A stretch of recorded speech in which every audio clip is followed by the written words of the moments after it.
welcome back, everybody. We're here at the Politico Speakeasy in Prague at the GlobeSec Forum, and I'm very excited to keep our conversations going. So to introduce our next guest, please help me welcome my energy reporter colleague, Ben Bakuch, who he's going to introduce our next conversation. Thank you.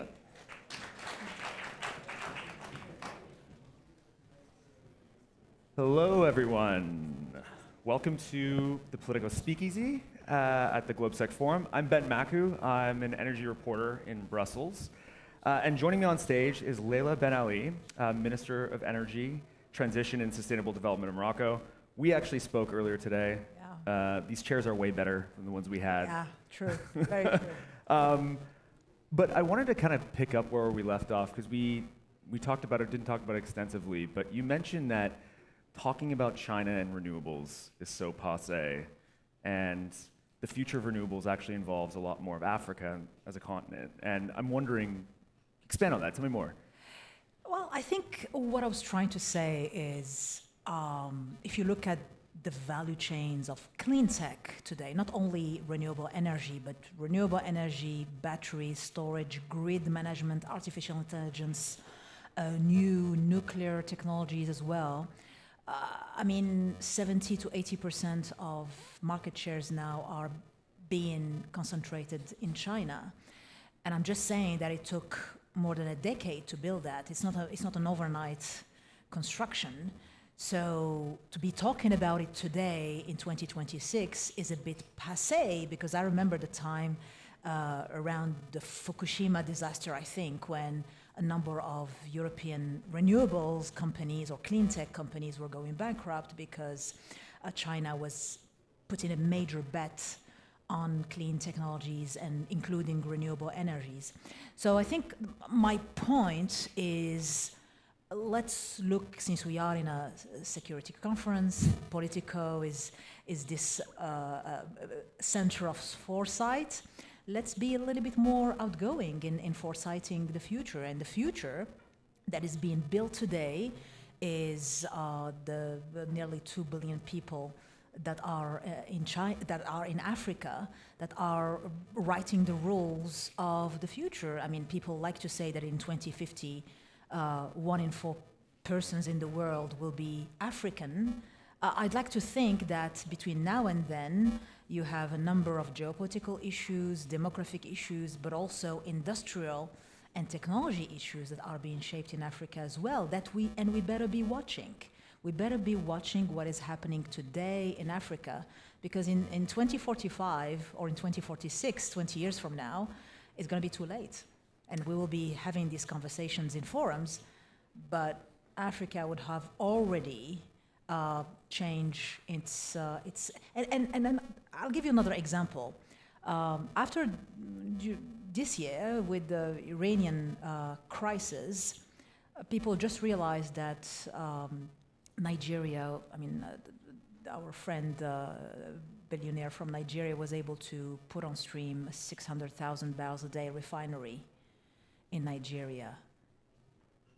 It took more than 10 years to do that.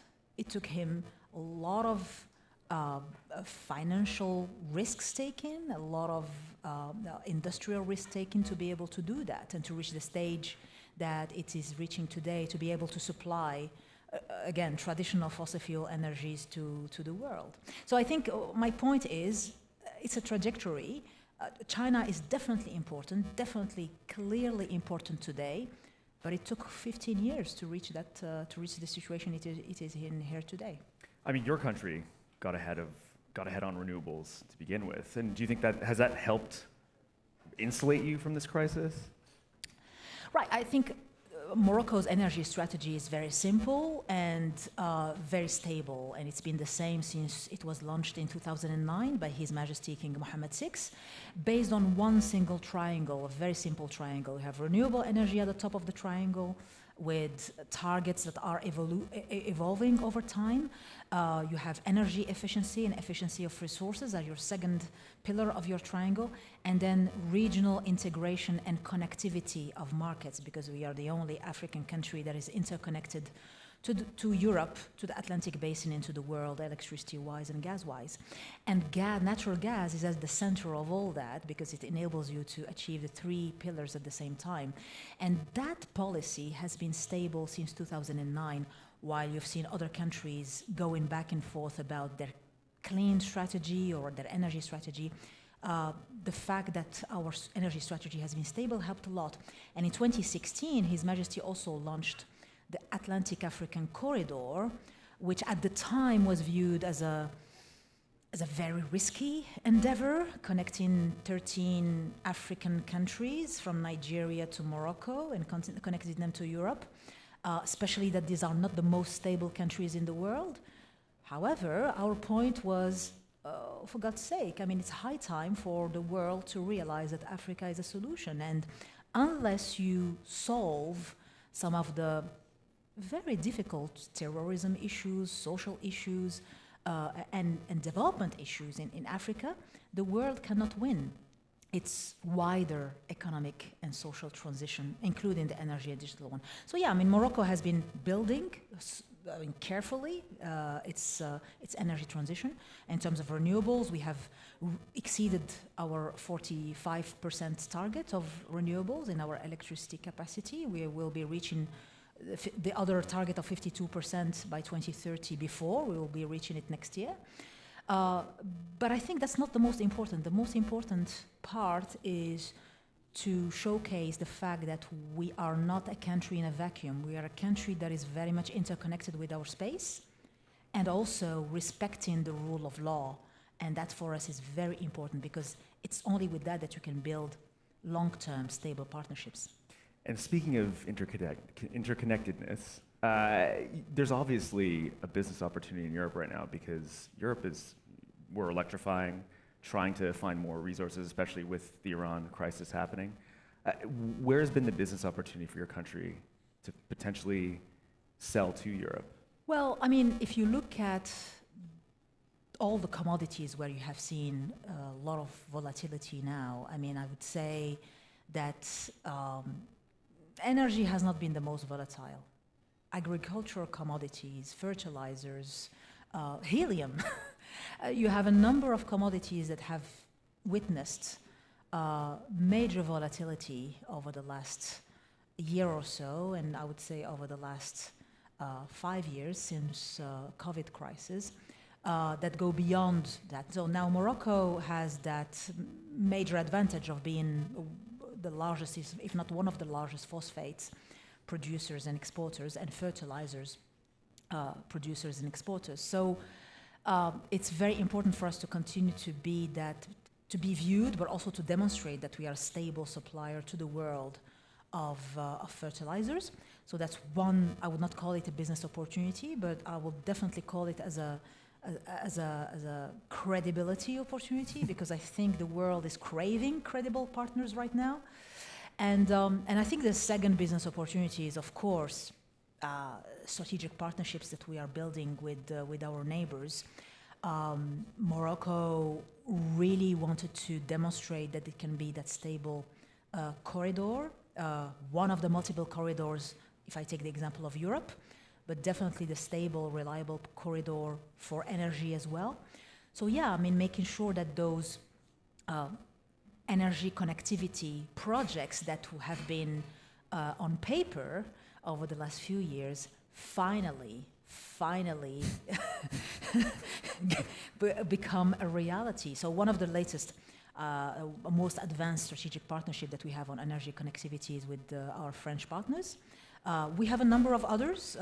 Spain, we already have 2 lines, 1,400 megawatts of connection, a gas pipeline that is bi-directional as well. We want to reinforce that as well. We're also working with Portugal to strengthen our connectivity with them, with Italy, with Mauritania. Mauritania, I'm hoping also that will be pushing hard on the electricity connection because we are having a number of similar issues when it comes to renewable energy and stability of the grid between Mauritania and Morocco, and that will unlock a whole West African pool to the world if we are able to really increase our connectivity with our friends in Europe and our partners also in West Africa. So I've been in Brussels now for just shy of 3 months as a reporter, so I'm pretty new to the scene. Would you give any advice to the Brussels machine on the bureaucratic Brussels machine on how to maybe work with international partners better? Oh, Ben, no, you cannot use your 3 months novice excuse to ask me to make a comment about Brussels, the EU, or any other country, because I always say, I mean, I would not want people to comment on Morocco's policies or bureaucracies, and so I will not. I will refuse. I will not allow myself to comment on partners' policies or bureaucracies. We are in this together, and I think from our perspective, we definitely see the European Union as a wonderful model that was created with the congregation of steel and cement at the time, right, and coal. So I think from our perspective, I think it's high time to have pragmatic, not transactional, as the minister, as Deputy Prime Minister of Czechoslovakia said today, of the Czech Republic said today, but definitely long-term partnerships that will enable us to build those bridges and making sure that, yeah, I mean, we on both sides of the Mediterranean, we are able to move away from bureaucracies by saying, well, these are strategic projects. We have to deliver them as fast as possible. We cannot leave it to permitting. When we want to get rid of bureaucracy, we can do that. We can do that very well. So I think it's now is the time to have a real political leadership. And if we all believe that clean energy, in combination with traditional energy, but clean energy with artificial intelligence power grids and a very stable and secure corridors are the answer to today's problems, I think we should go ahead and say it and do it instead of just talking about them in forums. So I think a long answer to your question would be we still need the political leadership to be able to do that. And I see it, but it took 3 or 4 crises and 3 or 4 wars over the last 5 years to see it. But I think we are getting there. I'm very optimistic to see that some of our partners in Europe, France, Germany, Italy, definitely Spain, Portugal, are really rising to the challenge of decreasing the costs of secure energy to both our populations. You mentioned AI, and obviously AI is the buzzword of the entire world right now. And I think there's not enough spoken about how AI will affect energy infrastructure. Do you want to just tell me a little bit about that? Oh, I think it's happening already. It's happening already because, again, it's a very highly, I mean, as I told you this morning in the panel, renewable energy is like the drones of the energy sector. You can have a number of small solar-powered plants everywhere, but you need the ability to be able to not only manage the weather or have like predictive analysis of how you will manage your grid depending on the weather, but you also need to be able to manage other human-induced issues, not only the weather, but most of the grid issues that we have been facing are human-related more than anything else. So I think the role of AI in grids is definitely there, and I see many countries and companies being able to take up that challenge. My only concern there is that we are still, because we haven't finished the deregulation, re-regulation of the power business. My only concern is that we have something called the incumbents and the TSOs that are there that are very important for the stability of the grid and the management of the grid, but at the same time can be stuck in the technologies of the 20th century and are not ready mentally to have fiber optics and artificial intelligence being integrated in the way they manage their and data centers too. I mean, and data centers and things like that. So that's my only concern today, is to be able to transform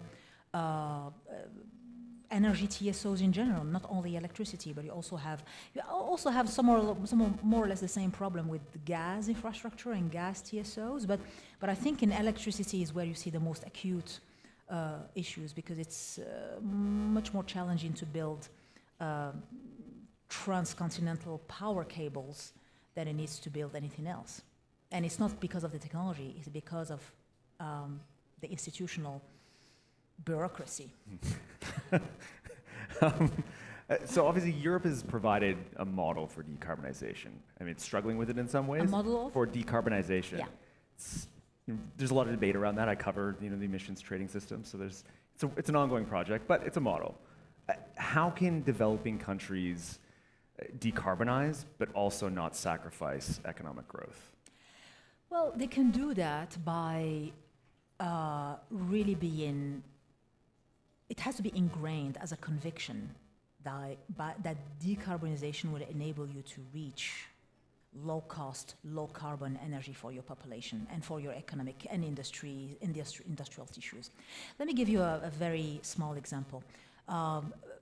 When I was sworn in government back in October 2021, I was 3 weeks in office. Algeria cut the gas to Europe. We have a gas pipeline linking us, the same gas pipeline that we revert with Spain at the time.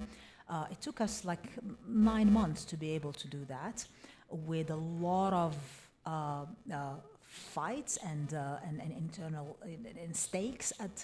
But we were able, because of the stability of a relationship that we have with Spain, we were able to do that and bet on the future and making sure that bidirectionality will give us hedging. Now, some of our industries employing thousands of people were relying on gas as well. I'm not saying that gas is bad. I'm just saying that gas is definitely a versatile fuel that can be used in power, industry, and for heat recovery, for a lot of things.